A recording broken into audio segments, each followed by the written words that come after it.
আসসালামু আলাইকুম। একদম budget friendly laptop plus tablet দুইভাবে ইউজ করা যাবে এরকম একটা ল্যাপটপ যারা খুঁজছেন, এটা কিন্তু ডিট্যাচেবল, চমৎকার একটা প্রোডাক্ট। এটা কিন্তু কিবোর্ডের পার্ট, আপনি চাইলে এটা কিন্তু এভাবেই ইউজ করতে পারবেন। এটা সম্পূর্ণটাই হচ্ছে একটা টাচ স্ক্রিন ল্যাপটপ। এটা মডেলটা যদি আমি বলি, এটা মাইক্রোসফট সারফেসের প্রো 6 ল্যাপটপটিতে আপনি পাচ্ছেন ইন্টেলের কোর i7 8 জেনারেশনের প্রসেসর, মেমোরি আছে 8 GB, স্টোরেজ আছে 256 GB। এটার ডিসপ্লেটা কিন্তু খুবই ভালো কোয়ালিটির একটা ডিসপ্লে। আমরা একটু কনফিগারেশনটা দেখিয়ে দিই। আপনি একদম প্রিমিয়াম সিরিজের একটা প্রোডাক্ট যদি চান, ইন্টেল i7 8650 প্রসেসর, মেমোরিজ আছে 8 GB, স্টোরেজ আছে NVMe 256 GB।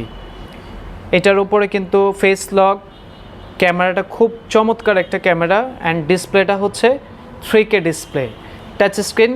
আপনি রেগুলার ইউজে এটা খুব সুন্দর করে ইউজ করতে পারবেন। পাশাপাশি যদি কিবোর্ড প্রয়োজন হয়, জাস্ট কিবোর্ডটা কানেক্ট করেও কিন্তু ল্যাপটপ হিসেবে টাইপিং করে ইউজ করতে পারবেন। এই চমৎকার প্রোডাক্টের প্রাইস আমরা করেছি মাত্র 35,000 টাকা। স্টক কিন্তু অ্যাভেলেবেল আছে।